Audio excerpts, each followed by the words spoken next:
So you put out you had a cool strategy with your releases where at the beginning you were putting out singles before kind of EPs or albums or anything like that.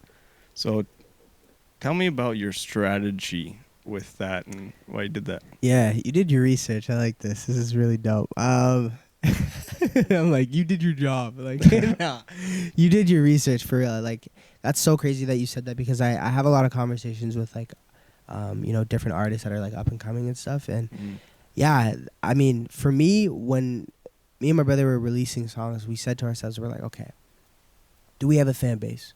No. Do we love making music? Yes. Do we want to get in front of more people? Yes. So we're like, all right, what's the best way to go about this? Okay. Are we going to drop an album?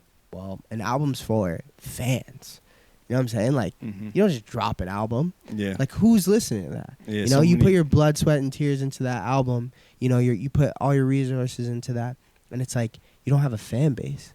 So it's like, that doesn't make sense. So it's like, okay, maybe we drop singles.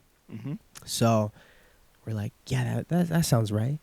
So we just dropped singles over and over and over. Hey, I'm here. Look at me. My name is Jon Vinyl. I'm here. I can make music.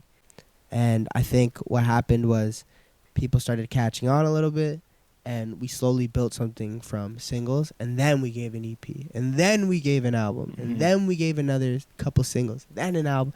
And I think that was like the best method for us. So I think a lot of artists who, are making music, they should kind of treat it like that as well. I mean, if you don't have a fan base, I know like there's some artists who are, album artists, but if you don't necessarily have a fan base, I don't think it's a smart idea for you to put all your time and resources into making an album in like, a beautiful studio and there's no one to listen to it.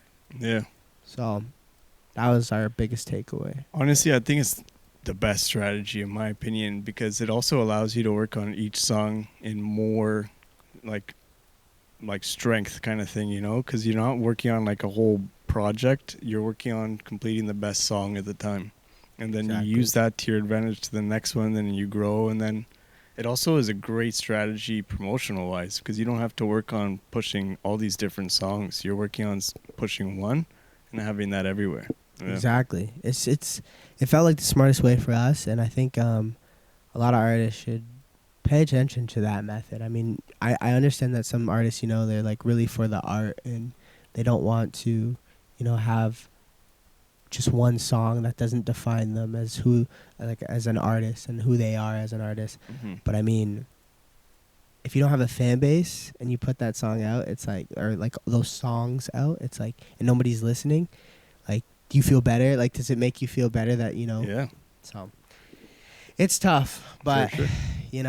That was our method. That's what worked for us. I think everything's changing and everything's different. I mean, you could just go on TikTok nowadays and just like blow up and then boom, your song goes crazy. So,